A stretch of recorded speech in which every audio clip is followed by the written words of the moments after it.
about Mel Robbins, your buddy Mel, your friend Mel. Yeah. And I feel this like friendship with Yes. you. I also have been so inspired by what you've built. You're a podcaster. You're a businesswoman. You had a corporate career historically.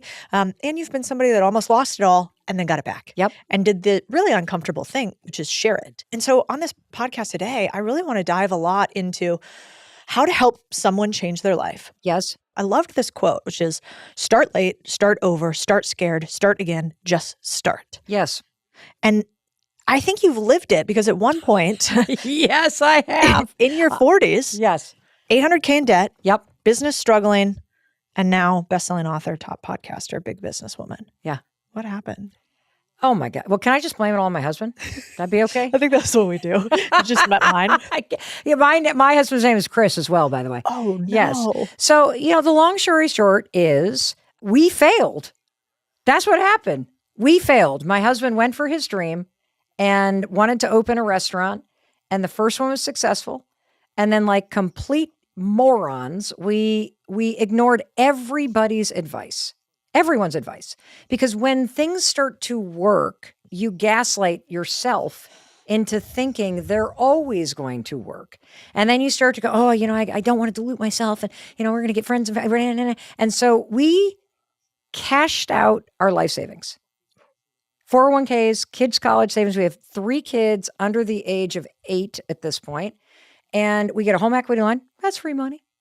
We find credit cards, cash them out. That's free money.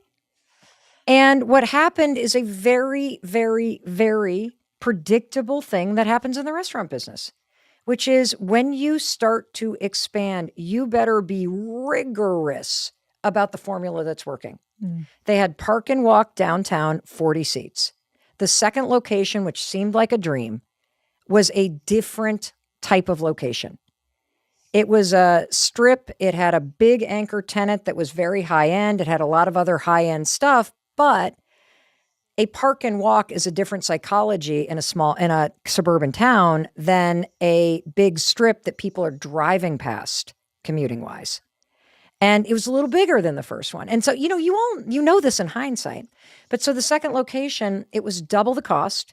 It took twice as long to build. So by the time the second location was actually open, there was no money left for the third location, which they had signed a lease that had the percentage of profits, a cost plus lease on it, which that'll kill your retail business. And within 6 weeks, they knew the second location was a dog. And then on top of it, we live in the Northeast. This was in the Boston area. There were 5 nor'easters. 5 nor'easters. And if you're living in an area where you don't have snow, that means the abominable snowman turns into a blizzard, blows through your town, and shuts things down for 3 days, which means nobody's getting paid, no cash registers are ringing. And by the way, this was 2008. Oh. So if you don't know what that means, recession in the U.S., housing market turns upside down. We have secured everything with our housing market. And by God, we found ourselves in this situation where we were $800,000 in debt. Credit cards maxed. The home is upside down in equity. Liens hit the house. And if you're somebody that goes into business as a dream, you are a dreamer. You have a big vision for yourself. You've probably made a vision board and written the business plans. And, you have this idea of what you think it's going to be. Nobody makes a vision board and plasters an image of divorce and alcoholism and bankruptcy and a closed restaurant on it. But when it happens, and if you're in business, I'm going to tell you something, you will fail. You will lose money. It is going to test you. It is the price of entry. It is you against you. And in the hindsight, you will see that you made some dumb mistakes. You can learn from them. And in hindsight, it's very easy to tell this story. When you're in the thick of it, oh my God. I lost my job. By this point, the kids are 10 and under. The liens hit the house. Cody, the bills were piled up on the counter. I didn't even open them. Mm-mm. And if you've ever struggled financially, the certain kind of shame and pain that comes from seeing bills arrive that you can't pay. And so this moment of my life, it was really, it was what the type of stress that you feel when you have no money is a crushing, grinding, unbelievable amount of stress. And here's the other thing, Cody. I knew Chris and his partner they were doing everything they possibly could. Like some of it was just kind of decisions that in hindsight we would have done differently. Other stuff is just life's unfair. Yep. Things happen. There's so much out of your control. And I also in this period of my life, one of the things that I turned on Chris. Like I literally turned him into the enemy because when you face a breakdown like this in your life, especially when, you can't make payroll. Yeah. You've got vendors showing up and you're hiding in the bathroom. You are coming home and your spouse is angry at you. Like this poor guy, when I think about like the fact that I was so scared and it's easier to be angry than it is to be afraid. And so my story begins at the age of 41. I had been a lawyer. I had done the startup thing. I had mild success. My husband and I, the first business that we ever had, it was a paint your own pottery franchise, like one of those places that you take your kids. Totally. Completely lost money on that. Mm-hmm. We even one day walked in and the high school kid that we had the amount of stuff that goes sideways in a small business. I'm sure you hear it when you're coaching your small business owners or at these events. I remember showing up and there was a birthday party going on. And I'm like, where the heck is someone that was supposed to be running the place that afternoon? I walk in, she's having sex in the bathroom with her boyfriend. Like, welcome to small business. Like, this is like, what's happening? At least it wasn't in front. Yes, at this point, true. you go, thanks for doing it where nobody could see it. Okay. That's true. That's a Tuesday. Yes, they should have locked the door. Like, oops, sorry. Let me, Oh, sorry to interrupt you while I'm paying 5 you minutes? to run my store. Exactly. You have to laugh, though. Otherwise, you die on the inside. Yes. And so, and I also come from entrepreneurs. So my grandparents are cattle farmers and hog farmers and own machine shops. And my other grandparents owned a small bakery. My dad was not only an orthopedic surgeon, but he invested in PT clinics. My mom had a little retail store and had a kitchen gourmet kind of store. And so I just grew up in a family where it was in the blood system. Yeah. That you can do your own thing. And then I became a lawyer, and I got to tell you something. Why a lawyer too? After oh my all God. that? Okay, well that's a long story, but basically I had no idea what to do with my life. So I attached myself like one of those fish that attaches itself to a shark and just followed whoever I was dating to whatever they were doing. And so I ended up going to law school because out of college I got a temp job, and the first place they put me was a law firm. And I didn't know what to do with my life. I hated that job, but my boyfriend was applying to get a PhD in economics, and everybody around me was applying to law school. And so I just kind of jumped into that current thinking I could do something else. But then the current of where you are takes you on to the next thing, and you can slide into the next thing. And I want to tell you something. I am the world's lousiest employee.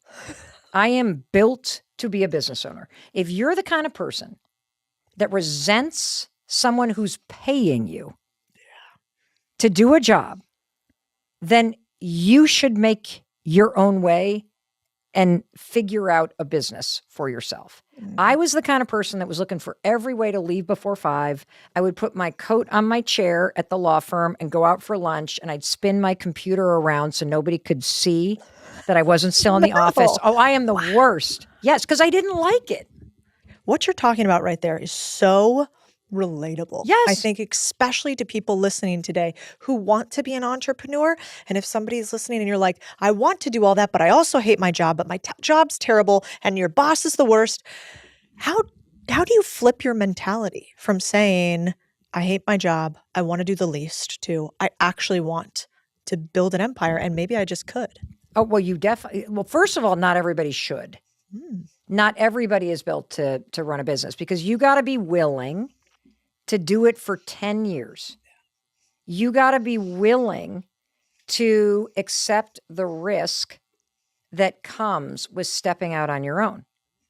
Like, you got to be willing to do all the things you don't want to do at work, but do it in your business because it's for you. And so that's like, maybe you're not cut out for this, and that's okay too. Right now, 69% of people in the United States would quit their job if they could. And what I want to tell you is, there's a simple way to know if you should be doing something else. If you're driving to work or logging on to Zoom and you have tension in your body, you have a sense of dread, you don't want to go in, there's your signal. Now the question becomes, what are you willing to work at for 10 years in order to build something for yourself? And if you don't trust yourself to do it on your own, and you're not yet at one of Codie's events or in the coaching program, because that's the other thing. Like, the beautiful thing about what you do is Chris and I didn't know what the hell we were doing. Yeah. And everything was on the line. We didn't have somebody that was advising us. So you're just kind of like trying to figure it out and scrambling and doing it on your own. And so there's so much more support even today, because this happened, almost 20 years ago.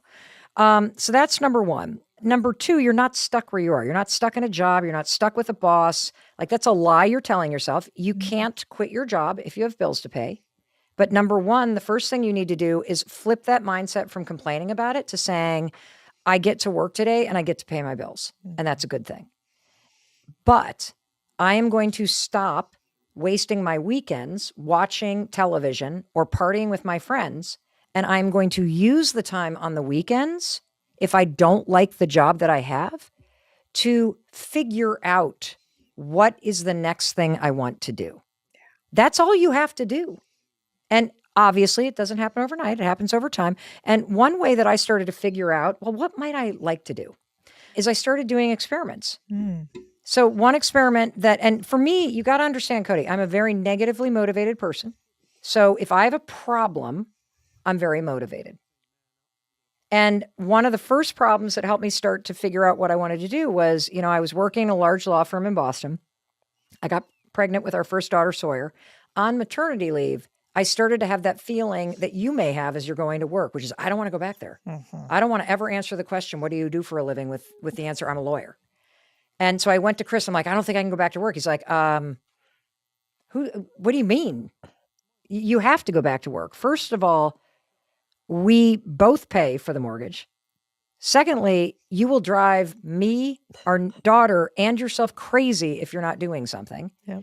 And here's the deal. You got to make $60,000. And now I have a problem.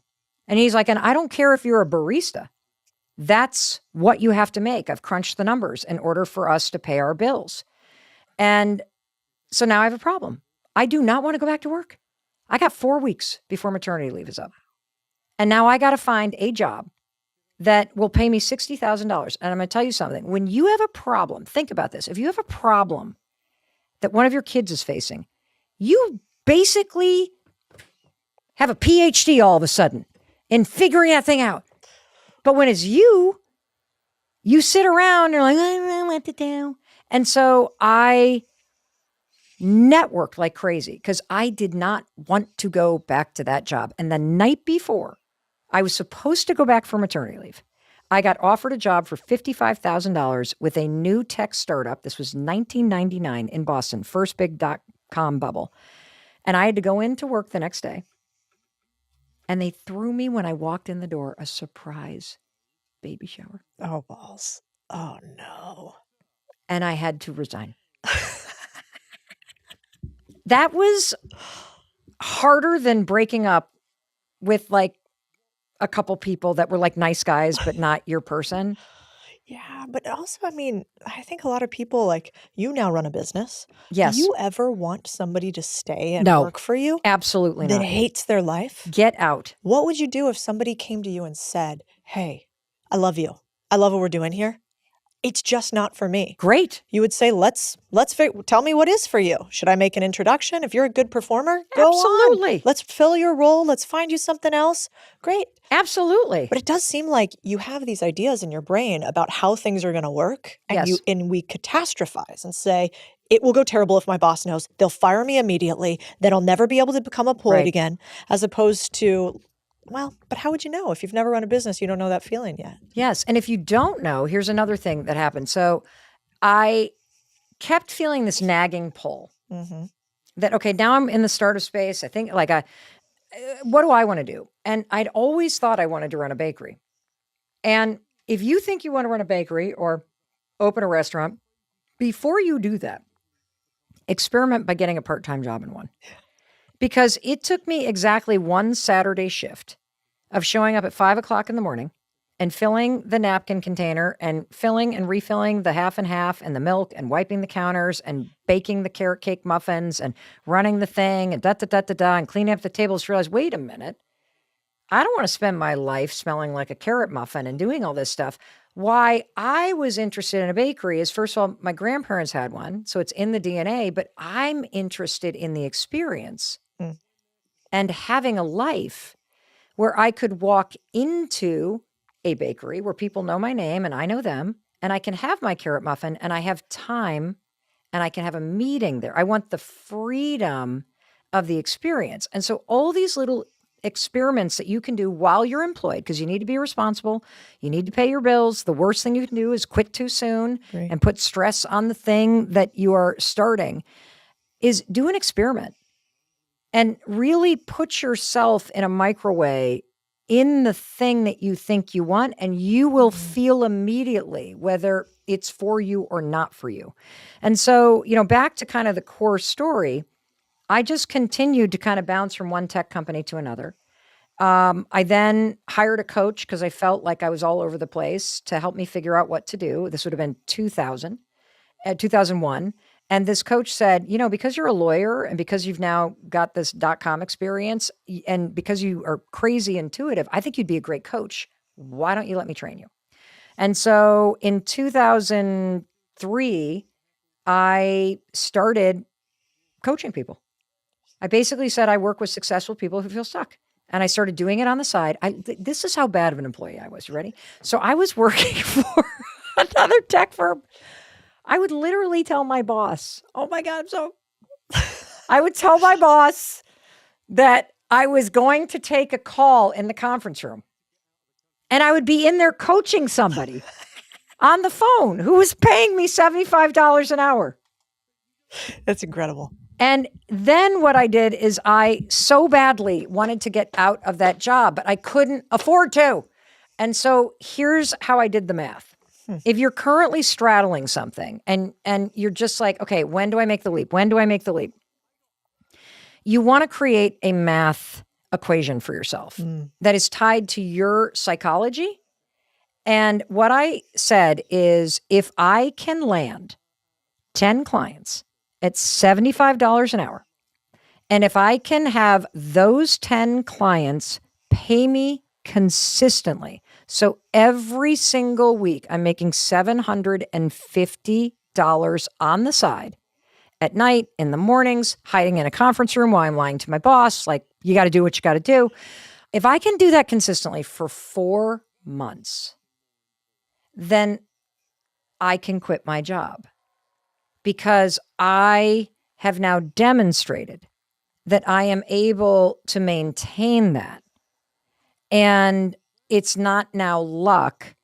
I've demonstrated something to myself that I'm willing to count on. And that's what happened. And you kind of pair the luck with the like. So, you Yes. could have probably stayed at the bakery for the same amount of hours. Yeah, no, one Saturday shift. I'm like, not for me. But it's actually one of the reasons why I think that unpaid work is so useful, because all it is— Wait, hold on. It's not unpaid, because you're getting paid knowledge and experience. No, totally. I'm just saying, half the time people are like, I really want to be a podcaster. And then you're like, well, sit and talk to somebody for an hour and see if you actually like it. Even if it's free, just try it. Oh, I got a better idea. Take out the voice memo on your phone and start recording and see if you like it, because that's the job. And put it on the internet and see how you feel about other people listening to it. Because that's the job. Because that's the job. Yes. You know, you talked about this, but I think you're probably considered one of the best life coaches, the biggest life coaches in the world across all different types of humans. And when I think about, Is that what people think about me? I think so. Really? I think you're Wow. yeah. I saw multiple YouTube channels titles. Number one life coach. Is that what it Mel said Robbins. to me? Yeah, yeah. Like on my channel? No. Change that Other banner. people. No, okay, go ahead. I love being called number one. I'm fine with it. Oh, You I'll get- take switch it number to me. one. Yeah. I'm like, get rid of the life coach. Okay. Oh, okay. Well, I'll tell you That's why. Because perfect. I was gonna ask you. feel like all I'm doing is sharing my experience. Yeah.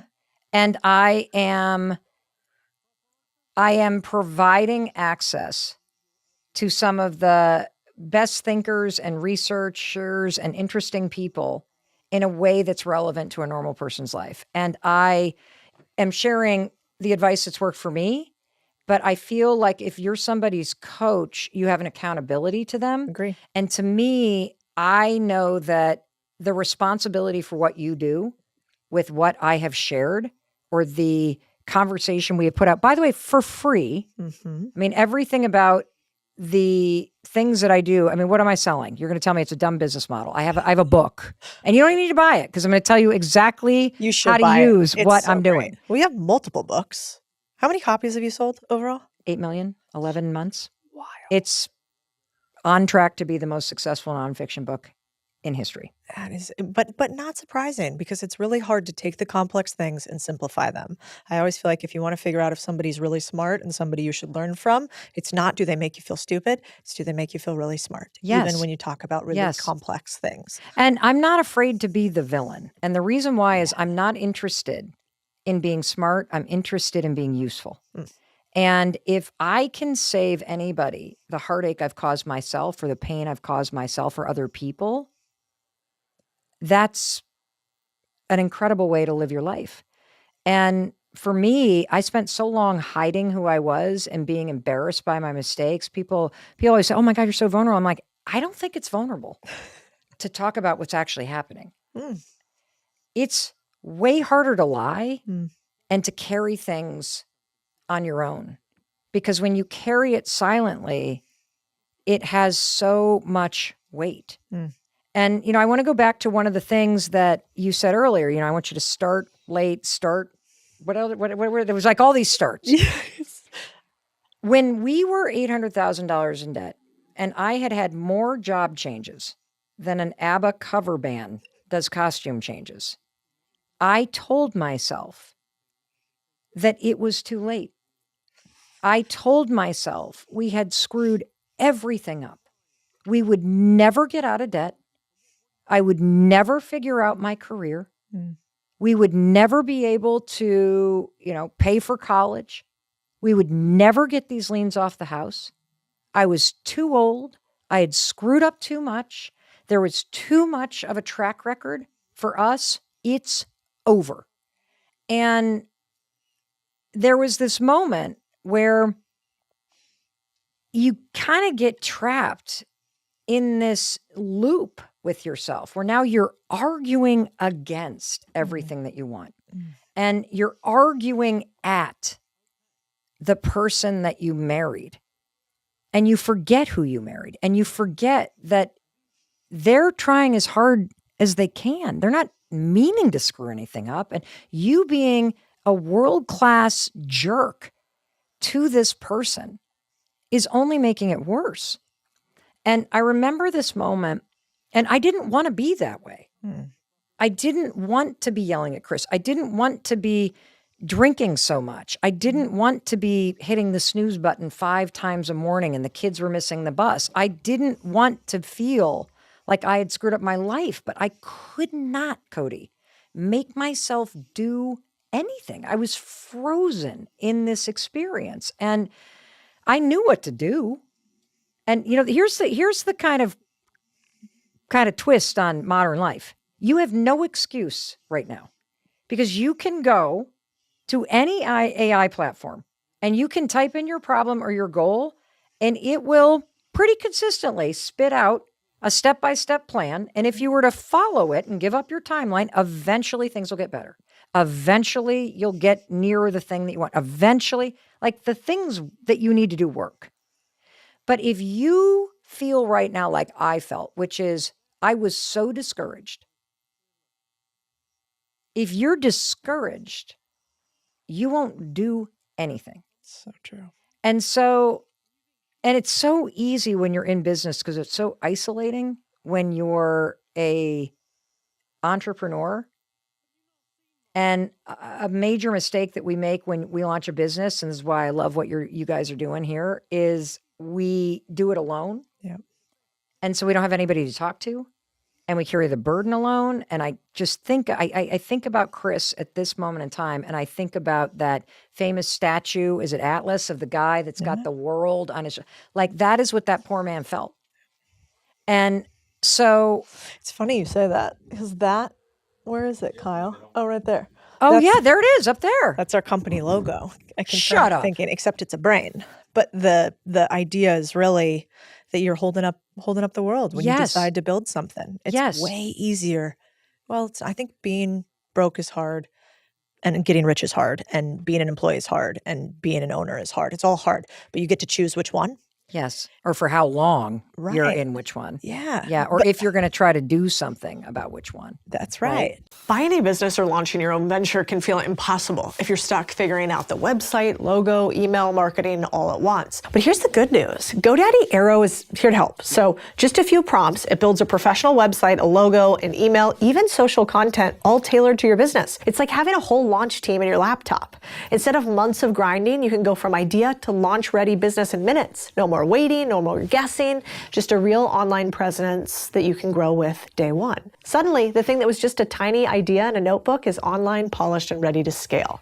So if you're ready to take your idea to life, head to godaddy.com/Codie Sanchez and try GoDaddy Aero today. But I think one of the really cool things about your story is, you kind of said it earlier, you're not afraid to be the villain. You're not afraid to tell all the dark spots that we often don't want to tell. It's how you free yourself of them. And even with AI today, I think part of the reason it's so interesting having these conversations, what I hope, if you're listening right now, that you're taking away from this is, sometimes I think in modern society today, you're told a lot, the things that won't help you, but might make you feel better in that moment. So if you go to ChatGPT and go, I fought with Chris and told him he was a terrible entrepreneur because he did this and now we're in debt and this happened, AI will probably say back to you, you're right, that was inappropriate how he did that and you are in debt, and it'll validate you. And so instead, we got to have Mel or somebody yelling at you a little bit to say. Yes. And maybe not. Yeah. And there was this moment in our marriage where Chris and I were fighting, and he's like, I feel like you don't believe me. And I said, I don't. I do not believe in your ability to get us out of this. And it was the truth. And there was something in that brutal moment of honesty that he needed to hear, that I needed to say, because, I will say for myself that I was part of the brainwashing that happens to women of assuming that it was my partner's responsibility to pay for my life, that it was his job to be successful so that I could have the things that I wanted. And that if I made money, it was my money for the extra stuff. But his money was our money. And there was something that happened in just saying it out loud, that something shifted in me where I started to have this brutal moment with myself that was like, bitch, wake up. Like, if you want things to change, it's your job to change it. Like, you're capable of making money. You're capable of figuring this out. You're capable of getting a job. Stop bitching at him. Stop pointing the fingers and look in the mirror and see that if you can define what you want and you're willing to give up the timeline on it, you can actually make something amazing happen. And, I said I was very negatively motivated. Once you admit to yourself, this motherfucker's not going to get these liens off this house. If I want to keep this house, it's on me. All right, we're selling that car. All right, we're pulling the kids out of town soccer. All right, cut the cable, everybody. Can't pay for it anyway. All right, I guess I better find not one job, but 3 jobs. And that's what I did. And so you don't have to be motivated by this big, beautiful, brilliant thing. I wasn't trying to take my kids to Disney or go to buy a beach house, or I was trying to pay my bills. And so there are going to be moments in your journey, whether, you're going to be more entrepreneurial at work, or you're going to be an entrepreneur in terms of your profession. There are going to be moments where you are in crisis and survival mode. And that was my motivation. The pain of sitting around hoping that somebody was going to come in and fix this, the pain of drinking myself into the ground as a way to numb all the awful thoughts, that finally got harder than just getting my butt out of bed and looking for a job and going for a walk and calling my parents and saying, we're in deep trouble, I need help, and explaining to friends and being kinder to Chris.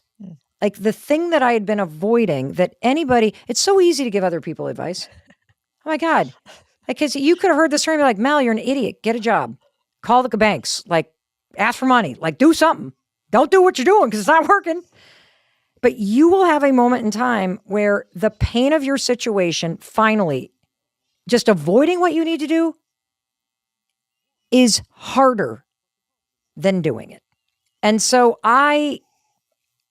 for the first, I don't know, however many years, it was just desperation, get a job, then get another job, then get another job. The first job I got was $25 an hour as a Saturday morning radio host. Call-in show, a talk radio station in Boston. You do have a great voice. Thank you. Do you get that a lot? I do.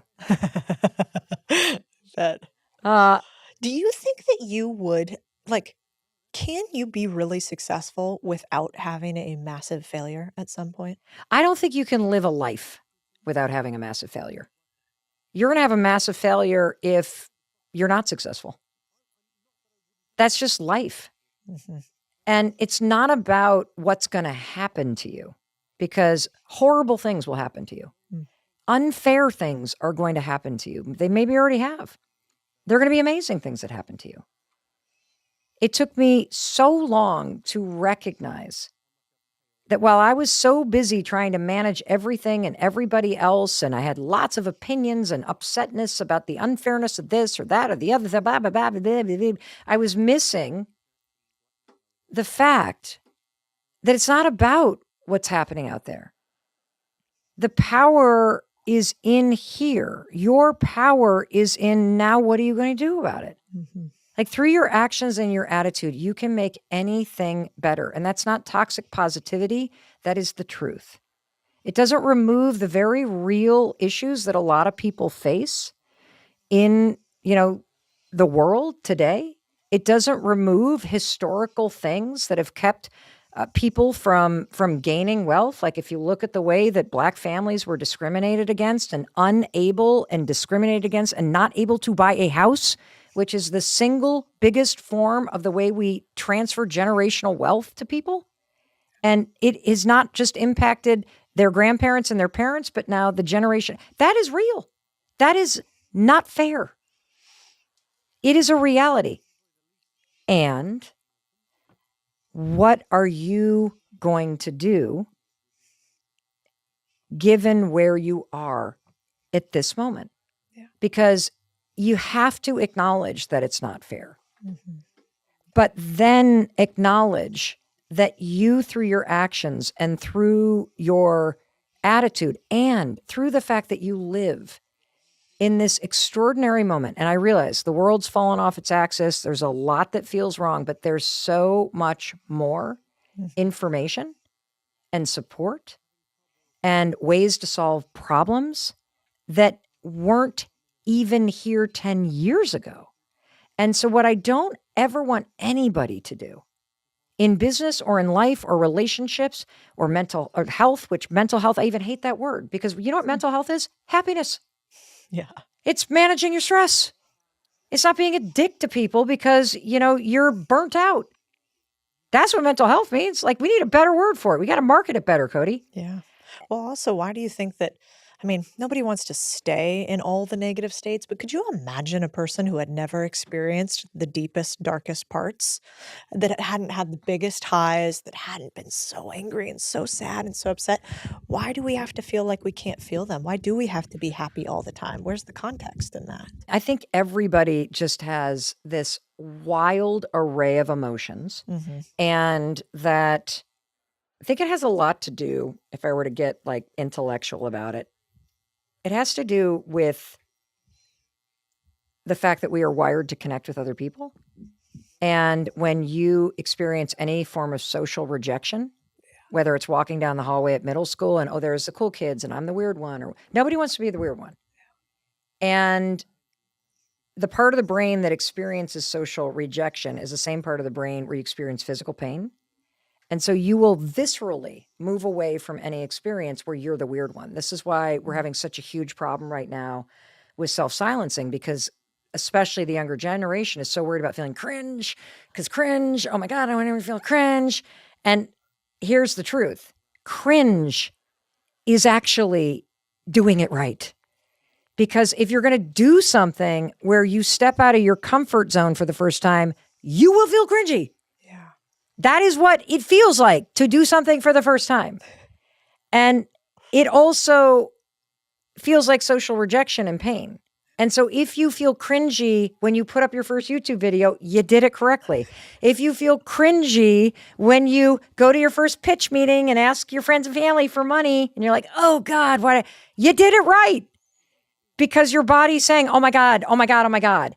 And so I feel that people are uncomfortable, especially sharing the lows, because they are afraid of being judged. You know, we had a grief expert on, Dan Kessler. He's so awesome. And he's hilarious. Like, who knows that if you're talking about grief, you'd be like snort laughing with somebody. And it's the one thing we're all going to experience. Nobody gets out of this alive. Like, we're all going to go through it. But he basically said the average time period that somebody reaches out for help for grief after somebody dies or has a living death, like, you know, they have a stroke or Alzheimer's, 5 years. Holy hell. 5 years. Wow. Why? The shame of feeling like you're supposed to be beyond it. And the shame of feeling like you're the only one. And so that keeps you trapped. And when you hold on to that kind of negativity or that suffering on your own, even if it's like, I can't figure out how to make this P&L work. I'm terrified that I'm not going to make payroll next month. Or your little town, your town awards are coming out, and the person that secret shopped at your retail store was a real bitch. Oof. And now you're like, what are we going to do? Oh my God. And then you get frozen. Well, there's people out there that can help you. You can ask for help. But if you hold it all inside, it's going to get bigger. Yeah. And so I think we just do it reflexively because nobody wants to be the weirdo. And to me, it just is so liberating to not hold that over my own head. Yeah. And it's not that I'm proud of the crappy things I've done. It's not that I, am celebrating the negative things or the crappy things I said to Chris, or the ways I've mistreated myself or other people. It's that the only way I can truly move on is if I give myself the freedom. Yeah. And you release it by being comfortable enough to talk about it. Well, you also seem to do one of the things that I love about your work online is probably a little funky, which is you really express so many emotions. And I will never forget Oprah sent this. I mean, the way Oprah sends a bouquet, Jesus Christ. Oh my God. That thing was the size of a basketball court. It was beautiful, but it was like, I've never seen a bouquet that big. Enormous. And thank God we had sliding glass doors in our house. It would not have actually come through. Just in the driveway. It was huge. It's actually amazing. It's like, Oprah, most houses, this is the most. You can't go bigger. It was like the size of these two chairs. That's so funny. But what I love is Sometimes like I go back to like the Taylor Swift lyrics even where, she talks about how it is cool to try and it is cool to get excited. And if you are doing something incredible, like celebrate it. And I struggle with that sometimes. I don't know, I just keep going and I don't think about it and I don't take that moment to have that emotional okay. Hold on a connection. second. Let me change this for you. Oh, I can't wait. These are the best days. Do not rip yourself off of the opportunity of taking a moment every day and really savoring something that went well. So how do you savor it? What does that look like in your day? So tell me something went well today. You know what? I had an incredible conversation before you with a guy by the name of Joe Lamont, who is changing. Have you talked to this guy? No, who's Joe Lamont? Oh my gosh. He started this school here called Alpha School. Okay. You should maybe consider. Oh, wait. I think I've heard about this. Oh, He's like it's like a Waldorf meets a this, meets a that. Yeah. And it's by all these entrepreneurs that started it. So he has his schools across the US are top 1% students in every single course and category that they have. Wow. The students learn in 2 hours a day, AI guided, and the rest of the day is self-discovery plus outings, etc. I want to go there. Yeah, me too. That's what I said. And it's actually a little funny because it used to be this hardcore private equity, I was like, how was your EQ before, Joe? And he was like, not high. And now he's the principal of the school. He's a billionaire. It's so fascinating to me though, he said this line to me that I try to sink in. I was like, well, can we change education in this country? If there's a mom listening that does, like, her kid hates school. She's sitting there thinking, like, crying, I don't want to go to school anymore. It's so awful. Why do you make me do this? But what's the alternative? Right. Can we change that in this country? And he looked at me and he was like, of course, absolutely. He's like, give not just me, but all of us a few years. And in 2 hours a day, we should be able to replace our curriculum and and then you know what his number one reason is to go to school? He was like, every child should love going to school. They should want to go to school more than they want to go on vacation. And I was like, I don't know what kind of fucking school you got, Joe, but that has never existed for me. So anyway, I had this beautiful conversation with him. So let me tell you what to reflect on there. Okay. That in the middle of running this massive company and like being the CEO and having all these people whose salaries you can pay and all these people that you are impacting with your work who are going on to launch businesses and getting the support and the guidance that so many entrepreneurs don't have, you are taking time and you have the time to speak to people that help you grow and think in new ways. And how freaking cool. So cool. Is it that you have built your life this way and you're self-aware enough to know that these types of conversations help you feel more empowered? Yeah. Do you think it's good for you or for anybody? Is it good for you to like show that bodily? Like I see you run out and grab that bouquet. Yes. Like, because you can say that in your head and be really cerebral about it. But do you think that people need to show that they're excited about life? I wish people would. Because right now what people are showing is I'm beaten down by life. And look, there's very real things to be worried about and to feel stress around. There are very real problems that people have. This is not like just smile and your shit goes away. That's not what this is. This is counter programming to the negative programming that the world is giving you. And that you are wired for positivity. You're wired for growth. It's not a matter of whether or not you are, quote, spiritual, because you are wired for spirituality. They've looked at people's brains and there's circuitry in your brains, because spirituality, by definition, is this belief and awareness that there is something larger than you to this existence. And that day to day, you have moments where you feel connected to it. Spirituality can mean that you're out sitting in a deer stand and you hear a crack in the woods. And then through the trees, you see a barred owl. And you just have this moment where you connect to something deeper. spirituality could be, singing a hymn. It could be making love to somebody that you love deeply. It could be being present when somebody dies. It could be just enjoying a cup of tea and taking a deep breath. That there's something larger going on. And so to me, why would you want to go through life feeling that the only thing available to you is the heaviness and the disconnection? All of the division you see, which I think is this illusion. I believe that everybody right now is so beaten down and self-silencing, but the vast majority of us, 90% of us, want the same things. We believe in the same things. We may disagree on how to get there. Like, is it 2 hours a day in the school? Is it 3 hours a day in the school? I don't know. How do we pay for it? I don't know. We'll figure it out. But you have to get intentional about allowing happiness back in. And you do this in a lot of different ways. You've talked about a lot of modalities. Yes.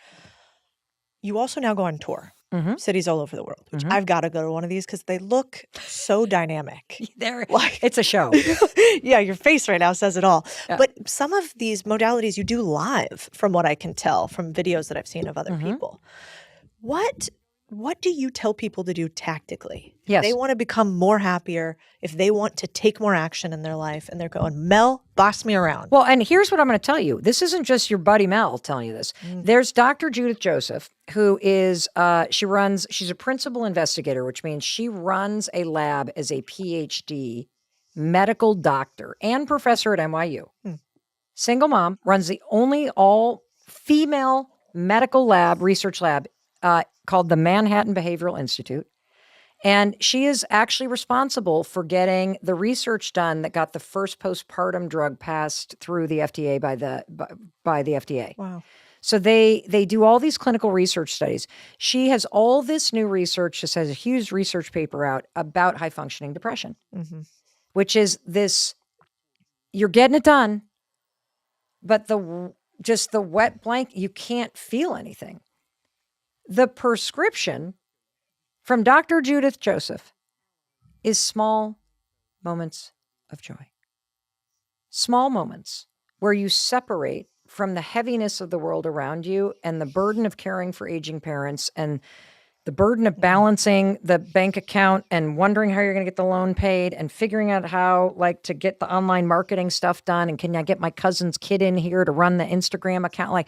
I hear you. Yes. How do I get the Shop Pay integrated into this thing? When are we doing this? Somebody do our internet strategy because I'm running the cash register here. All right, giving me PTSD. Right? And so,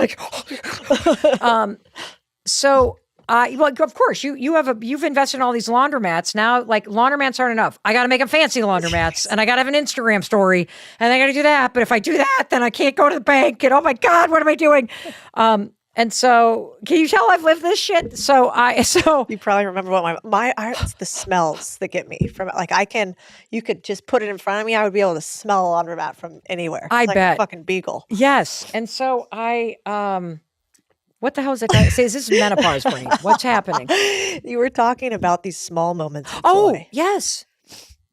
This is where you are defiant in a world that wants to steal your joy and attention. This is where you say no. And one way you can do this is going to sound crazy. So if you are somebody that is working for somebody else, you got your big dreams, you're listening to this, or you're just getting started, or you're in the throes of oh my God, all I do is work. Imagine a world where you could take 10 minutes and eat your lunch. And maybe, oh my God, go outside and eat your lunch. And if you're a nurse, you're now going, I could never do that. I would get fired. No. You do have a legal lunch break, but you don't take it. I can't step out. You could step into the storeroom and just take a moment and sit down. Another thing you could do is if you don't even remember when you were happy or joyful, I want you to either go through your photos, just scroll back and find some photos that remind you of when you felt a little happier. And then write down a list. What did my life look like? What time did I wake up? What was I eating? How often did I see friends? And you'll notice your life holds the map back to moments of happiness.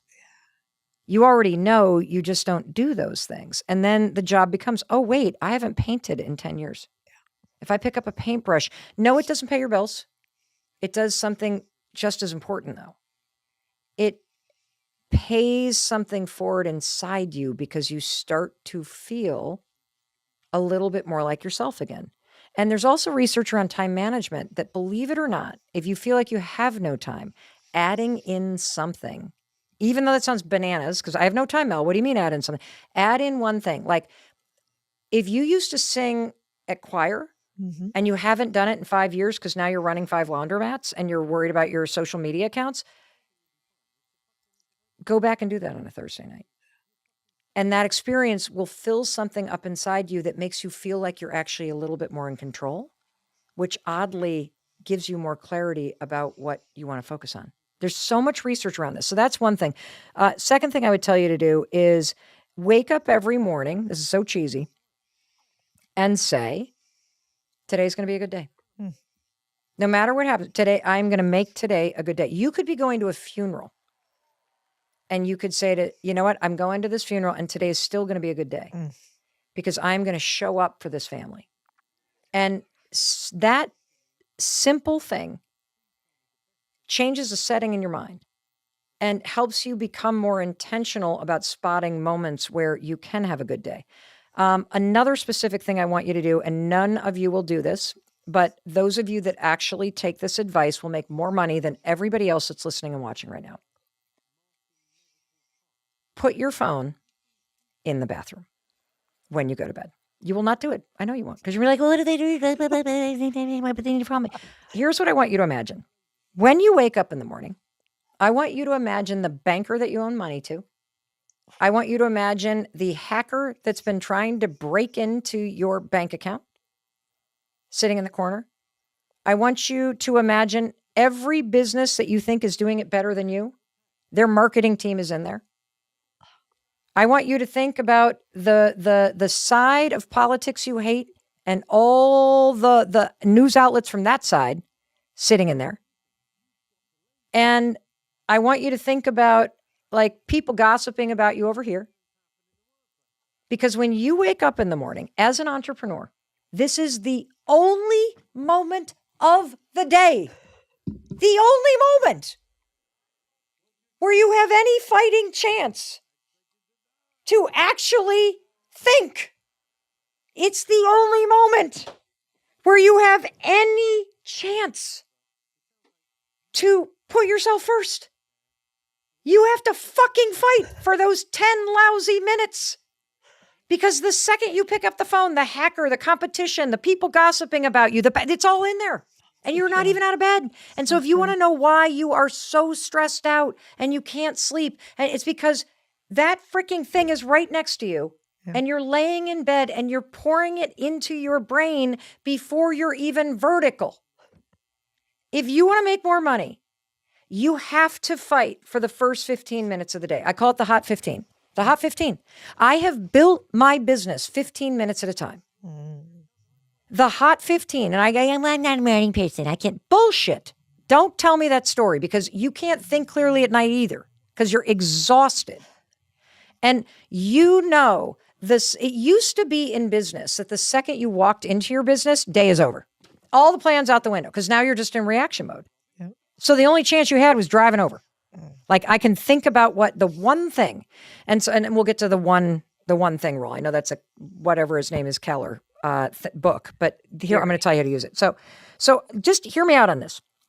Imagine if you could carve out those first 15 minutes. Mm-hmm.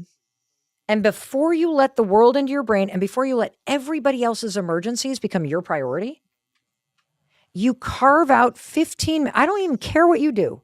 You can have some fancy ass morning routine or not. If you just for 15 minutes, I'll even give you this, just lay in bed. Lay in bed. And here's what I want you to think about. What is the one thing that if I made progress, I don't want you to get it done, because to-do lists are just wish lists. That's all that they are. What's the one thing that if I made progress on this, it would be a good day? The one thing that matters to me. Now, here's the catch, and this is why I am successful. I taught myself to do it before I looked at the phone. So you actually wake up, Yeah. take action on the one thing, and don't touch your phone until you do. No, absolutely How not. long? How many years? Oh, Months? God, I don't know. For as long as I can remember. I mean, like, probably at least consistently the last 5 years. And is it like an 80% of the time every time, or is it 100% of the time every time? It's like 80% 5 days a week. Like, I give myself weekends good. off. Yeah. But I do still think, like, what's the one thing? And a lot of times, like, God, I got to get that photo album done from the trip that we took for my dad's 80th birthday to Peru. That was 18 months ago. Christmas is coming. Oh my God. Yeah. And then I do nothing. But I do something. I literally take some action. You don't have to complete the whole thing. Yes. You just take a little bite of the I elephant. literally might send a text to my brother and say, dude, we got to get that group photo going. Done. Positive momentum, compounding, Just one. snowball downhill. Just one. Because here's the thing I want you to understand.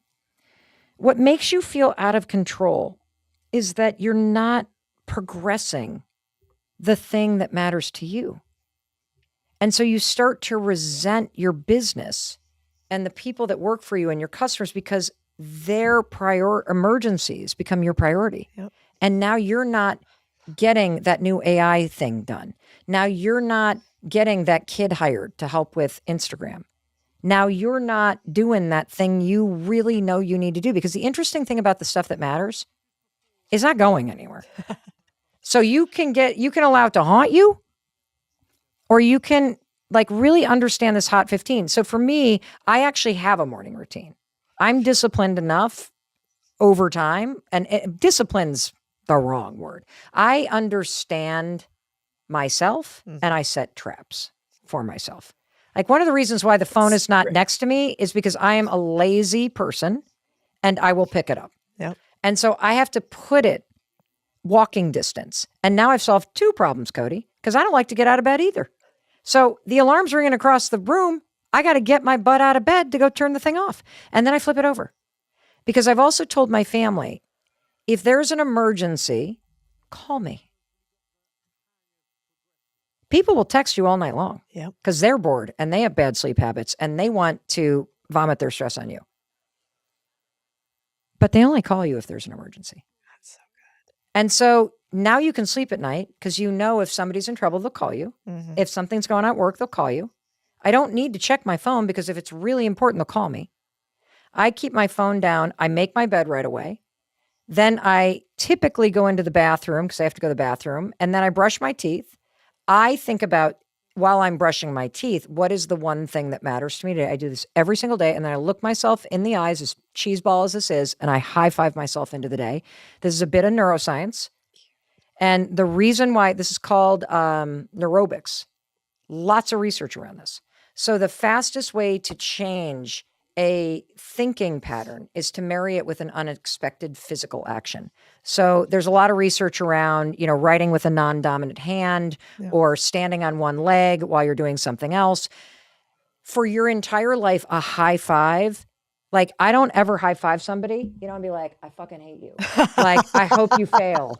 Loser. Like forever, this has been, go get them. Yeah. I believe in you. Brush it off. You got this. And so you don't say a word. You look at yourself in the eyes, and as you high five the mirror, you are taking the physical lifetime association with that and aiming it at how you feel about yourself. It's so good because, at least me, I'm similar. I need a bunch of, I will come up with every excuse under the sun. I literally had this incredible scientist on the podcast the other day. And my brilliant world-changing question was, I'm getting older, my hip hurts, I can't fucking stretch. I don't know why, but in the evening, I cannot make myself stretch. Like I can do billion-dollar deals, I could do this. I can't get on the floor. This is the dumbest thing ever. And I had her help me. What'd she say? I want to know. Yeah, she basically said, Why are you doing it at the end of the day when you're completely depleted? You've made all of the decisions throughout the day and you think that you're some sort of superhero that's going to have more in the tank when you don't. You're tired. It's cold in the house. It's dark. The cold and the dark. Yes. Yeah. And she's like, why would you think that would work for you? And I was like, well, take it easy. I don't know why, but I did it. I tried for years. Yeah. She's like, so we're going to switch it in the morning. And she's like, and you're going to text one person every morning and you're going to tell them you're doing it. That's it. And she goes, don't do 15 minutes, do 2. Which is like, I love and then there's one other thing that you talk about too that has helped me a lot too. When I had I got divorced previous to my husband. I was married before and got married really young. And takes 2 to tango, both of our faults. But my decision to divorce. Yep. It was probably one of the hardest decisions I've ever made because I made a promise to a human and I said forever. And then I took a vow. And I'm religious. And at that time I was maybe a little less than, but I was and Latina mom and all the things. I mean, I think she cried harder actually when I got divorced than I did. But I was pretty devastated and I couldn't find my happiness, Mel. Like I'm a happy motherfucker. These guys know I'm running around here. We have long days. I'm going. It was gone. We would be in a lot of trouble. Oh God, this place would be. You know how I feel about you? I'm like mad you don't live near me. Same. Dude, I'd be stretching like a motherfucker if you lived near me. Let's go. 5, 4, 3, 2 stretch, But I kept a happiness list because I had so few moments where I felt any happiness that when I did, I just wrote them down. And it would be like, that's a pansy. Like I love pansies. They look like little happy faces to me. Oh, I love that. The little faces. The faces. So cute. I don't know what it is. I love that. Yes. So I'd write like, I saw a pansy today, the littlest things. And over the years, I've kept this list. And sometimes I'll have a little moment and then I'll go back. Like and I'll say one thing. So do I buy a $5 pansy at the garden center? That would make me happy, And so I love the word that you said, which is I need hacks to trick myself into it. Yes. And here's the next one. When I walk into the closet, I have laid out my exercise clothes like I have geranimals or whatever those things were that I used to wear from Sears. I have to step over it and ignore it. Yeah, that's good. And so no decision. There it is like a middle finger on the floor. Pull it on. And now I go straight out the door with my dogs. And I take a 10-minute walk. And while I'm on the walk, I think about what's the thing I could do that advances the thing. And I still have not looked at my phone most mornings on a work day. Yes. Until when?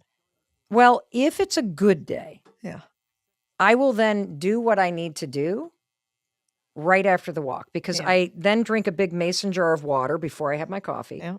And a lot of the things that I work on in that Hot 15 are longer term projects. Like this Peru photo album really nagged me for a long time.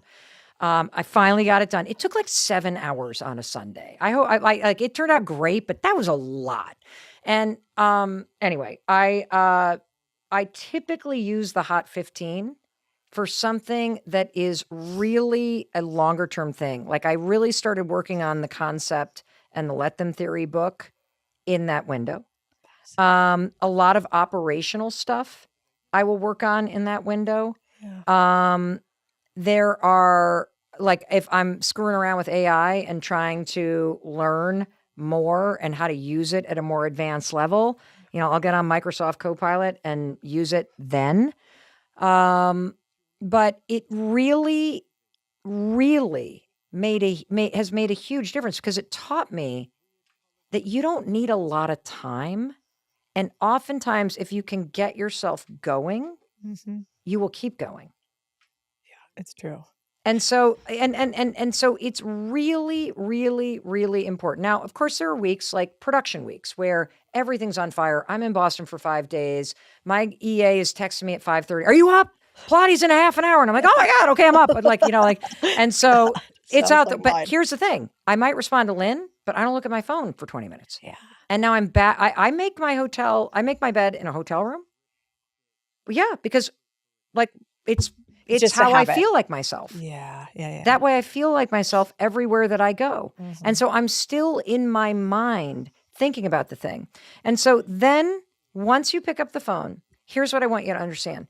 You are now in what I basically call phase 2 of the day. 5 phases to a day. Phase 1 is from the moment you wake up to the moment you pick up your phone. That's why I want you to think about the Hot 15. This is where you protect your time and energy. Phase 2 is now you're in reaction mode. And you are getting paid to react.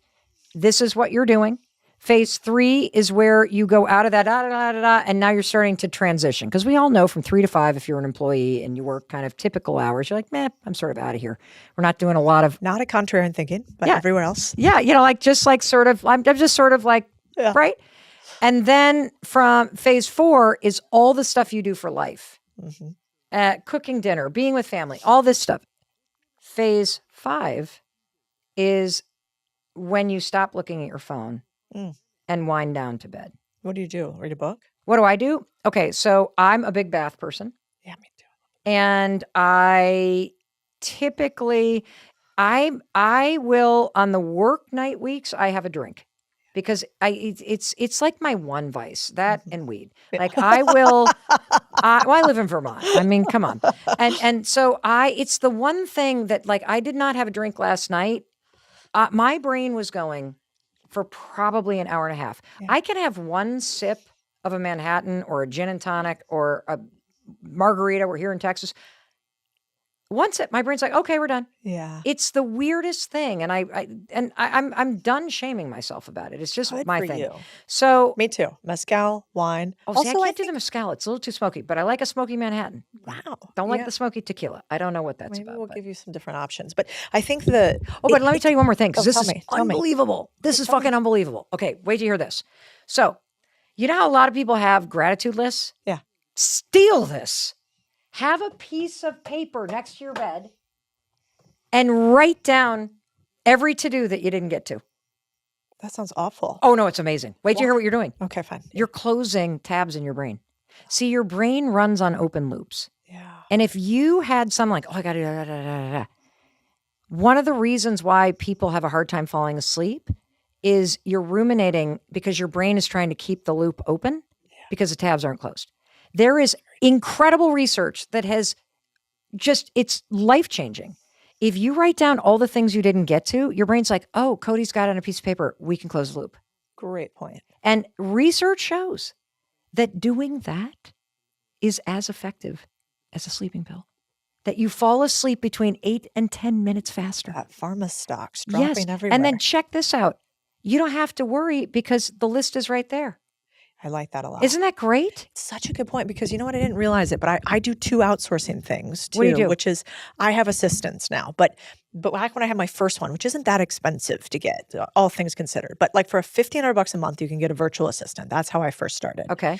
And if I don't write something down in the moment, it's gone. Like if you tell me your birthday, I'm going to forget it. If you tell me, I forget August 24th because it's my wedding. You're going to be one of those friends that remembers. No, it's only because it is. You want to know why? Yeah. Because it relates to me. Yes. If it was some random ass, I would have don't care. No, I'm just kidding. I don't care. I would prefer you didn't because then I'll feel bad when I forget yours. But I send a little note to my assistants and I just have them put it on my to-do list. I love that. And so I do it pretty nonstop. And now I figured out how to delay send on texts. You know how you can do send later? Yes. So I'm not the dick emailing them at 11 when I can't, whatever. And it's been a game changer. And I'll even say, I'm stressing about this. Like, can you just put 1 hour on your day tomorrow and you stress about this stuff instead? Like, just kind of like put it somewhere, do something with it. Because you can't really transfer stress. Like, she's not going to internalize it like I do. But she'll be like, hey, I got that. I know you're worried about the doctor stuff. I've got it. I'll handle that for you. I'm going to schedule it from 3 to 4. Yep. And so I've never thought about having a little thing by my bed. But at first it gave me a panic attack, that idea. Well, me but too. now it makes sense. This came from, I can't remember the neuroscientist that just shared this but with the research involved, but it was just so counterintuitive. But once they explained the open loops of your mind and that this allows your mind to go, oh, I don't have to keep this open. She's got it. You know one thing I'm curious about with you? Tell me. You've had all this success now. And sometimes I think people think, oh man, when I have all this success, it's going to be amazing. I'm going to figure it all out. And all the negative emotions are going to go away. Right. Do you still get like jealous? No. What? No. How do you not get jealous anymore? I'll tell you because, well, first of all, I understand jealousy. So jealousy is a very important thing to feel because you can only feel jealous of something you want. Yeah. Like, just think about it. I have zero interest in a yellow Lamborghini. If somebody drives past me in a yellow Lamborghini and a bunch of people are like, oh God, look at that car. I'm like, what car? The Hyundai over there? Like, what are you talking about? I don't want one. And so when you understand that jealousy is blocked desire, and what is it blocked by? It's blocked by your belief that you can't have it too. And when the settings in your mind are that beautiful white kitchen with the marble countertops are for other people, but I can never have that, you will feel jealous if that is meant for you. And I struggled with so much jealousy. I was that friend that wanted to be happy for my friends. I remember when we were struggling financially. Oh my God. Have you ever had a friend? You're probably that. You probably have been that friend for people. But I don't mean that in a mean way, but be true. Have you ever had a friend who all of a sudden like moves to the nicer town? Yeah. Or all of a sudden goes from renting an apartment to like some house, and they inevitably invite you over, and they open up the door, and as you're driving up the driveway, you're like, how the hell do they have this much money? Yep. And then they open up the door and they hand you the glass of wine, and you start to grip the wine glass as you're getting a tour of their house. Hey, Cody, I'm happy for you. I was so happy for my friend because I love my friend, but I was so sad for me because her house looked like a fucking restoration hardware store. And then we rounded the corner, and that bitch, she had the white cabinets with the marble. I never should have shared my Pinterest board with that bitch. She stole my cabinets. Oh my God. And then you get in the car, and then you basically drink all night. You got that smile? Oh no, that smile. That smile. I love so happy for you. And then you get in the car, and if you're like a complete emotionally immature jerk like I am, you turn to your husband and you're like, why couldn't you have been in finance? Why did you have to like people? Why are you a nice guy? And poor Chris is like, he's like shrinking like a turtle. He's like, I don't know. I don't know why I didn't go. It would have made things easier. Oh my God. This was me every day, all day long. God, I need to meet this guy. I was in radio in 2008. It was the first job I got. $25 an hour. $800,000 in debt. I loved that job because I could literally talk to strangers and not think about my problems. And I felt less alone. And the thing about radio that's so cool is it's 1-to-1. And I fell in love with it. And as my career really started taking off, which would have been 2015, I'd suppose, podcasting started. And I remember seeing it, and I always wanted to get back into radio. And I just kept telling myself, no. I talked myself out of starting a podcast for probably, if I'm 50, I'd say probably about 6 years. And I kept saying, it's too late. You missed the window. What are you going to say? That monk, Jay Shetty, Stephen Bartlett, fuck that guy. You stole it from me. I got nothing to say. Who's got they've all, totally.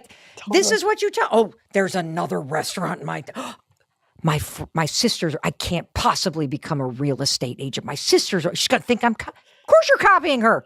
Yep. And so I would feel jealousy. I would see an episode release, and Jay and I are friends. We're in a mastermind. Like we were just texting yesterday about something. He's a very, very, very close friend of mine. And I was like, I am so jealous. I'd see my buddy Rich Roll. Fucking Rich. He started a that podcast. Incredible hair. Yes. What am I going to say? And so I just kept talking myself out of it. And the jealousy, it's so amazing. The jealousy is a signal from something deep inside you. And the more jealous you are, the more it is meant for you. And what I want you to do is I want you to ask yourself, go beneath the surface. What is it about it? Like if you're jealous of a friend's marriage, what is it about the marriage that is the thing that you really want in your life? What is that? And here's the truth. If you look at jealousy as a gift from your deepest dreams and from what is meant for you, and you understand that there is not a human being that can block your way. You do that for yourself. Just because somebody else has it doesn't mean you can't create something that's proximate to it for yourself. And when you block yourself from doing the work to create the things that you want, from doing the work to change your health or change your relationship, you will become more and more jealous because jealousy's blocked desire. And the thing for me is that I don't feel jealous. And the reason why is if I even get a ting that feels more like a pull now, I just go, oh, I gotta like work on that. That's it. Like every time around our buddy Stephen Pertlet, I'm like, what tech are you using? Like, what? Okay, hey, guys, we got to do, like, get the thing under the table that he's got.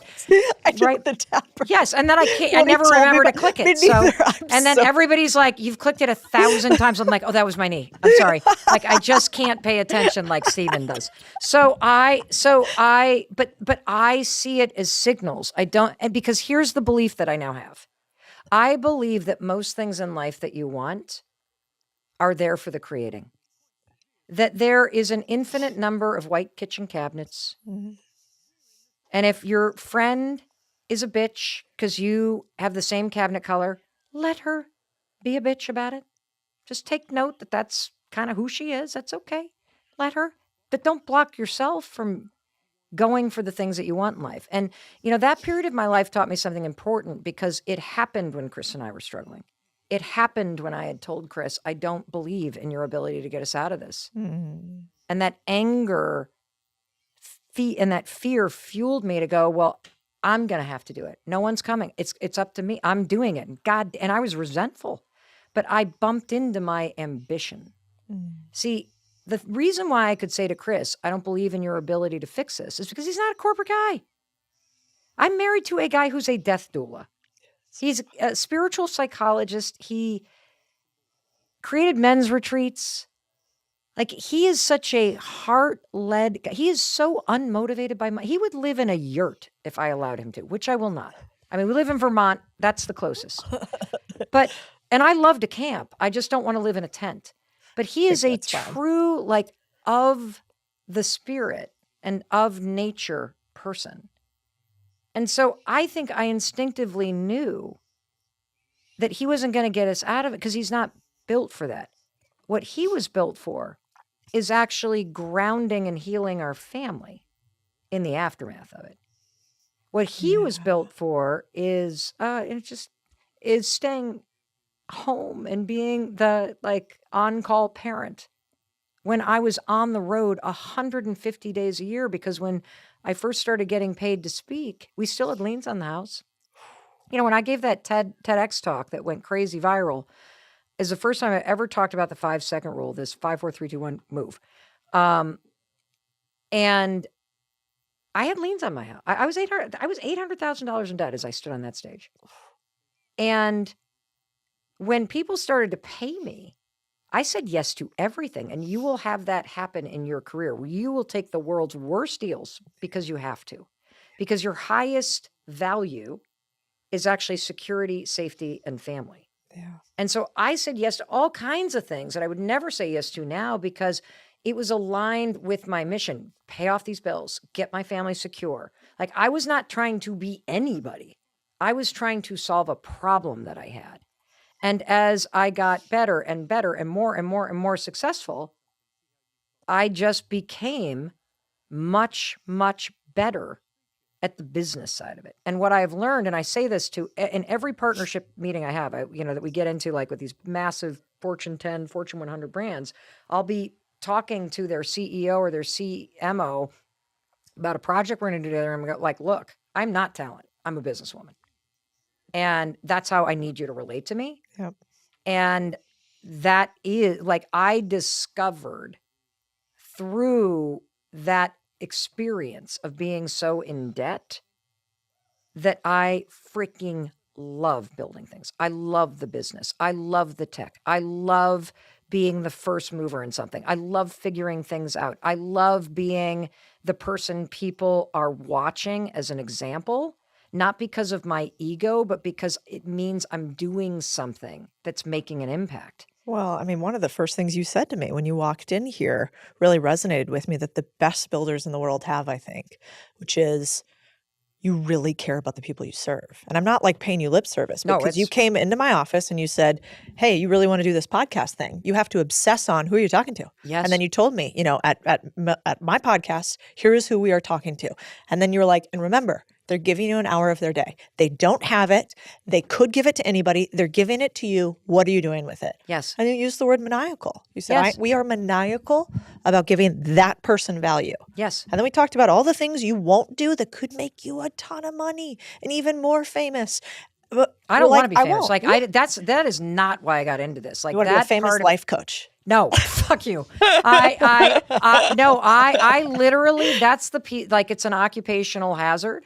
But I live in a town of 3,000 people in the middle of nowhere in Vermont. I live on a mountain and I look straight down a valley and I do not see human beings.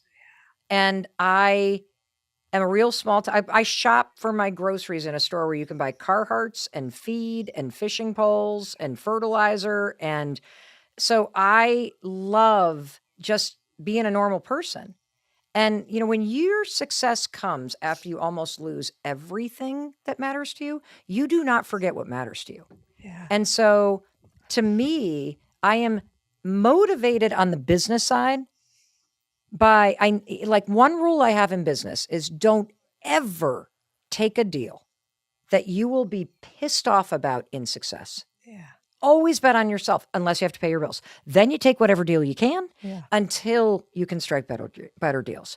But always look at the long tail. And so one thing that I think a lot of people don't understand about the extraordinary success that I have built is I own all my content.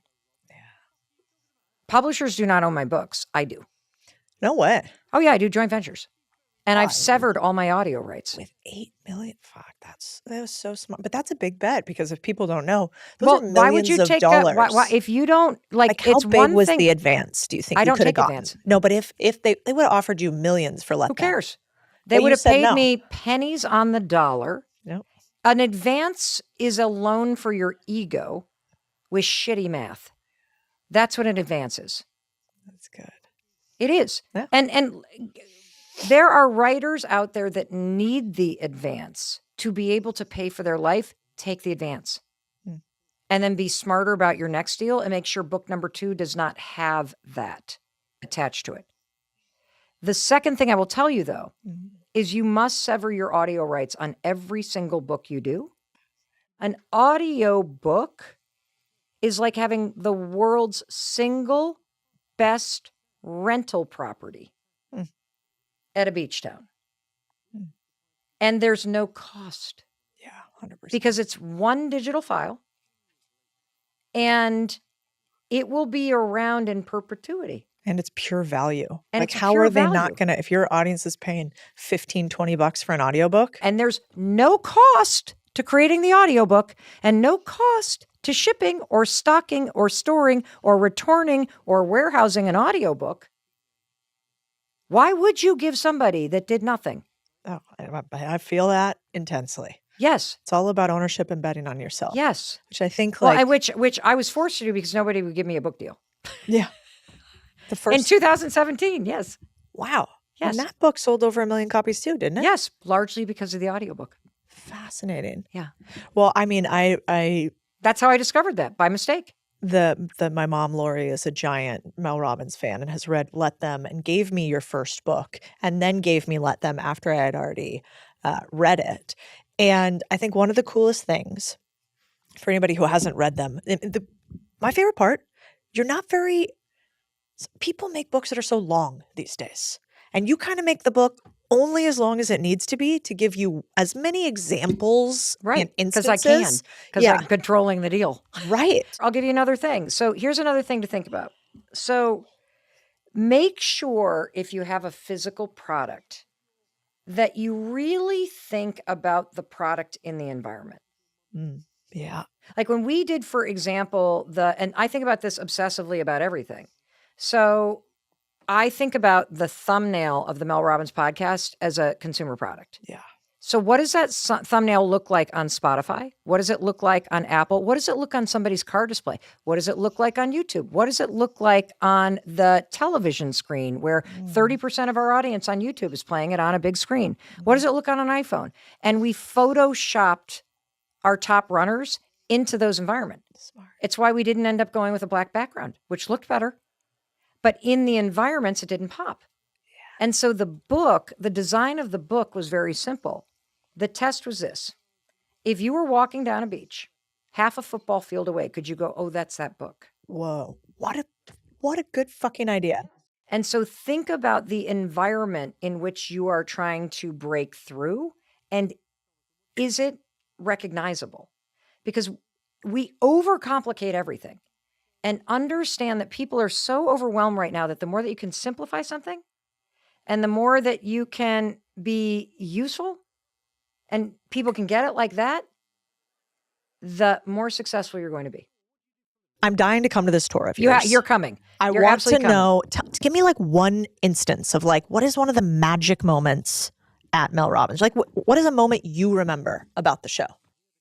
Well, I should say that this was one of the hardest things I've ever done because we hired the person that we ended up hiring is the person that does tours for like Kendrick Lamar and the Super Bowl thing. So they're just singing at a different level. And I get into the opening call and Charlotte's here in the room with me who works on my team, who's one of our senior managers who was part of the tour core team. And they're like, yo, you could do a speech because people are coming to see you.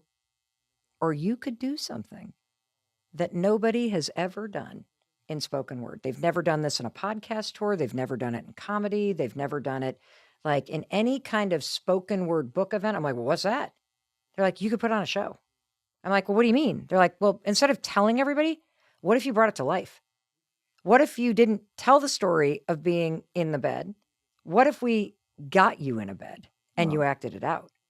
What if we brought to life the whole process of the book? What if we made it an actual show with sets, with everything? And I was like, yes, I had no idea what they were talking about. And of course, because I have made a living doing speeches, which by the way, speaking is, you have an hour. It's somebody else's event. You don't have to fill the seats. No. You don't have to put on the event. You have an hour. You show up. You do your thing. You leave. So I was so dumb because I'm like, oh, I got this. Oh, this is easy. No problem. And meanwhile, Charlotte, my daughter Sawyer, and two other members of the team, they were working with the tour. They're like putting all. We did a 4-day workshop where we mapped. Oh, this is going to be great. I got this. They start putting together the animation deck. Now I'm thinking, clicker, PowerPoint. I'll go out. We show up for rehearsals. First of all, I had never, ever done my own events. I was kind of honestly nervous people wouldn't show up because I thought, I've never gone to a podcast tour. Who shows up for a podcast tour? Like, I don't even see the audience. People are like, oh, they're going to show up. I'm like, really? Maybe the venues are a little too big, guys. Like, this was me. All the shows sold out in 20 seconds. It was insane. And they're like thousands of people in the audience. Oh, yeah. Every venue was between 3,000 and 5,000 people. Jesus. And I was so pissed off because I did not understand that you had to request that they turn off dynamic pricing. And there was such a surge, like now you understand as a consumer what a racket this is. There was such a surge of interest that all of a sudden what happens is all the bots buy them and then the ticket prices go up. And I was so angry at how expensive the tickets were. Wow. Because of the demand and then the resellers and all that. that I came on the first call afterwards and I said, I'll be damned if somebody's paying $1,000 and coming to this thing and they do not have the show of their life. And so we invested in 3 documentary style cameras. We built one of these screens that is the quality of what you would see at Coldplay. So that if you were in one of the seats on the balcony, that it felt like I was right there. It mattered so much to me because I was mortified that people were paying this kind of money. And we have this huge confetti explosion because my favorite part of the Coldplay concert is when they explode all this confetti. And I had paid for those seats that are the first rung, but we weren't on the floor. And you're like reaching and pulling a groin muscle to try to get one confetti thing. And so I'm like, we are going to shower this place. We are going to rain it down with if you're in the we got fans because I wanted it to just feel like this sensory thing. And we lost so much money on this thing, even though events are so hard. Oh my God, even though we sold it out. Yeah, like I made every mistake in the world with merch. It was just so dumb. Like, oh my God, my merch went to the place where, I always wonder when somebody wins a Super Bowl, the other team had the hats printed out too. Oh yeah. Where do those go? Yeah. Well, they go wherever our shirts went, because we didn't sell them. So so we get to rehearsals. I think Charlotte is about to have PTSD. We get to rehearsals and I'm like, what are all these people doing here? There were 35 people there. There were cases of stuff. Like, I'm like, and everyone's panicking. I'm like, we got this, guys. And then I realize, I'm like, just show me the clicker. We'll start working on the slides. They're like, there's no slides. You have a 47 animation deck that is fully stacked that can't be changed. And Jason over there cues it based on you hitting the lines of the show you don't know. Oh, God. It sounds awful. It was awful. And so Charlotte was forced to create a makeshift teleprompter because I didn't know my own show because me too. And then, of course, I dragged my 2 daughters into this who both don't want to do it with me. And what could be more fun than to work out your mother-daughter trauma on a stage as a comedy skit with your 2 daughters who don't want to be there and you don't know your own show. Oh my God. So basically, I stayed up all night memorizing it. If you walked into my dressing room the first 2 nights of that show, it would have smelled worse than any porta potty at a construction site. The stress, diarrhea. I have never, I make a living. Have you been in a porta potty at a construction site? Yes, I have. Okay, me yes, too. I have. We did a video there, and that is a smell, Mel. Yes, you got to pull up your pants. Oh God, and it's you hot. have to brace. Like you don't want to touch it. You have to hold your knees. When the barrier gets broken, when you have to suck the stuff out, is really God. That's just that's the ticket right there. So come to the show, everyone. Oh my gosh! So the first night, it was so awful because I've never spoken at night. So it didn't even occur people would be drunk. They're coming for a good time. Half the people were dragged there on a date night and don't even know who the hell I am. Oh my God, yeah. And then it just was one thing. And then we didn't put mics out into the audience. So we didn't have a return. And we had never done a full rehearsal because I didn't know the show. And so we get out there, the lights were too high. We could see everybody. I don't know the show. My daughter's like this, stiff as a penguin. Every joke we're cracking that we thought sounded great above the garage in Vermont, we can't hear anybody laughing. So we're looking at each other like, this sucks. Oh my God, this is terrible. Oh my God. I'm acting. Like, this is horrible. So we walk off stage. The whole crew's like, that was amazing. I'm like, I quit. I'm going to do an Adele video. This is the worst thing I've ever done in my entire life. I stayed up that night. I had 3 martinis. I stayed up to 1:30 in the morning. I was so upset. I'm like, I'm making a video. We're canceling the show. We're not ready for this. Or he's like, I'm not doing that again.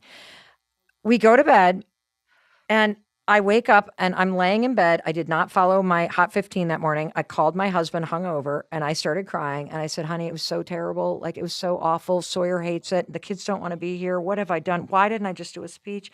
And he's like, Mel, get your fucking ass out of bed and you get back to that theater and you go learn your show. Oh, I like him.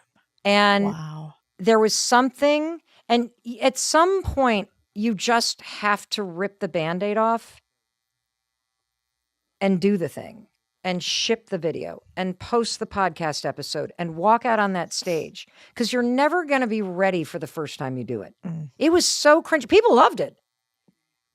I didn't love the experience of it. The show was fantastic. People loved it. Yeah, you're doing it again, and it's selling Oh, out no, but I already. mean, the first night, even. Yeah.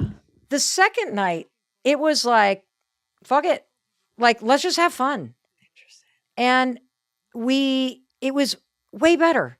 And then the third night, oh my God, by the third night, all the wheels were off. We were having a blast. It started with 6 Boston police officers, only in Boston. 6 Boston police officers come in at the beginning of the show because 2 women are fighting at the Let Them Theory show. Fist fighting. Stop. That they have to get removed by 6 Boston police. Thank you to the Boston police officer, Boston's finest. This is so Boston. Yes, I and so love but it. we just are and so here's going back to the fact that I'm crazy intentional. Here was my intention for the show. My intention was to have fun. It was to try something I'd never tried before, and by the time we were done, to feel like the closing night at the Apollo Theater in London was the best show that we did of the entire tour, that every single time we did it, it got better. We learned something, that we had a lot of fun doing it. That people really loved it. That was my intention. And then I would say, and I just don't want to lose too much money. Yeah. And my sister-in-law, who's my CFO, would text me and COO and would be like, would you please stop saying that in meetings? Because people are taking you seriously. And that's what happened. Oh, it's incredible. And so it was such an incredible gift because at the age of 56, to do something that far out of your comfort zone and to stretch yourself creatively, it brought out that sort of stand-up side of me that I could express in a way that I can't express all the time.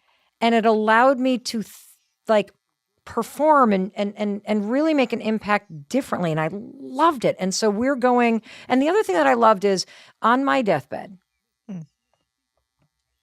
I will remember that experience with my daughters. Oh, fuck.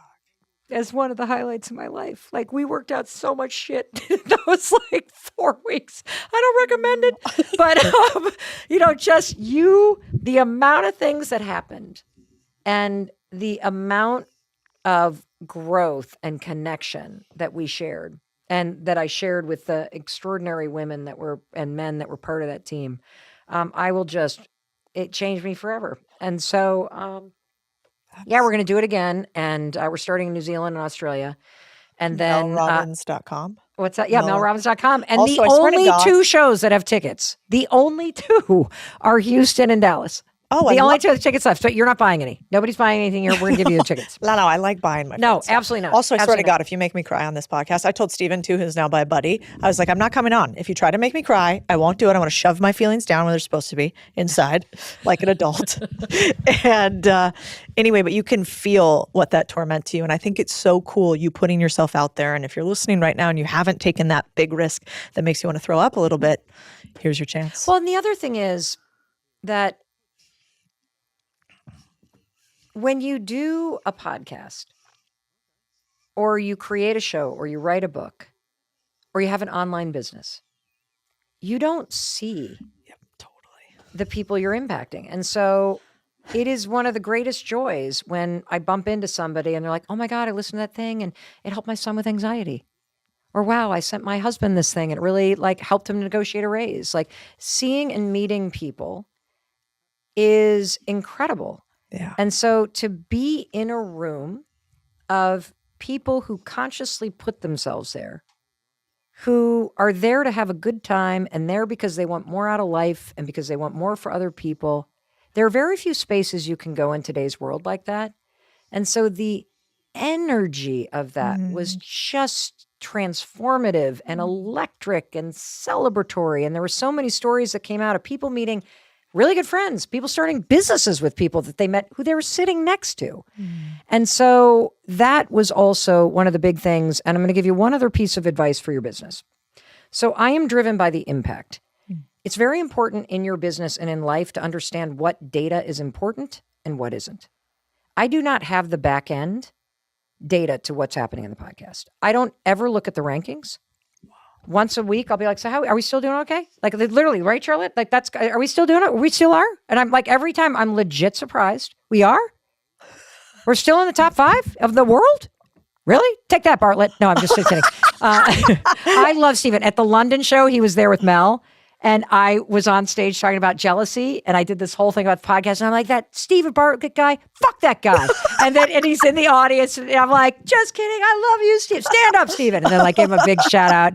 He is a incredible friend, incredible mentor. That guy, he is a solid human being. I like agree. one of the best. So is Jay, too. Jay is, so are you. Wow. So are you. You know, but you guys are all OGs that have had all this massive success. And it'd be really easy for you guys to not share the homework, to not help, to not whatever. I mean, Jay, I went to Jay's show in London at it must have been the same theater, Apollo maybe.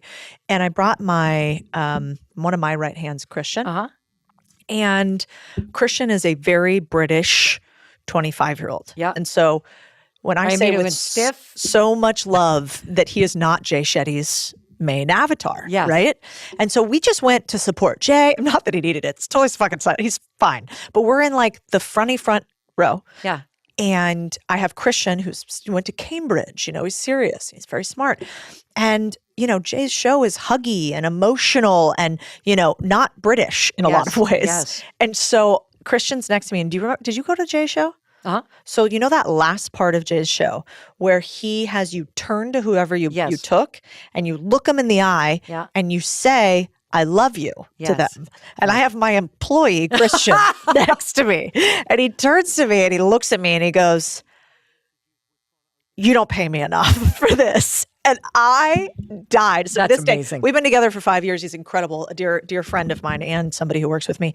But what we joke about to this day is that tour, that Jay Shetty that we weren't even the target avatar for was so, it's a story we talk about to this day. Yeah. Because Jay took a risk and did a thing that we will never forget being there for. I will never forget. Yes. And so your tour, I am sure, is the same. Like it's when Stephen came, he's like, I actually can't do a live event again until I reinvent everything I do. He just completely raised the bar. I was so proud of the fact also that we went for it because I cannot tell you how many people that I have never met before that are A-list, like bobbity-body-bada-ba, who reached out to say, I want you to know that I'm a fan from afar. And I have been in 4 meetings this week where your name was used to say, well, you could do it this way or you could do what Mel Robbins did. Whoa. And it's really cool to show people what's possible. But it was only possible because we were really driven not by like flexing, but by making an impact. Like I wanted people to know we put everything into that experience for them. Yeah. Like I even paid for people to be handed a bag with stuff in it, a gift. Like who pays for their own thing? A dummy who loses money. But anyway, that's a different story. So it's very important to understand what is the data that's important. And so for me, the thing that I want you to steal is we do this thing that means so much to me. In fact, Charlotte, who's sitting here, who's a senior manager, who does all kinds of things in marketing and all kinds of brand projects and strategic initiatives, she started her career with our company, 143 Studios, by assembling this email I'm going to tell you. Steal this idea. It's called an impact email. Every single day, every one of our 50 employees and everybody that is an agency partner that we work with receives an email that is a roundup of what people are saying today about the impact that some piece of content had on their life. Not a, hey, I love you, Mel, but a, oh my gosh, I just listened to this episode with Dr. Dawn, the cancer person from the Mayo Clinic. I'm so thank you for putting this out. I sent this to my sister. So that front and center, the impact that the content that we're putting out, the impact that it has on a real human being is front and center to everybody that works for me and with me.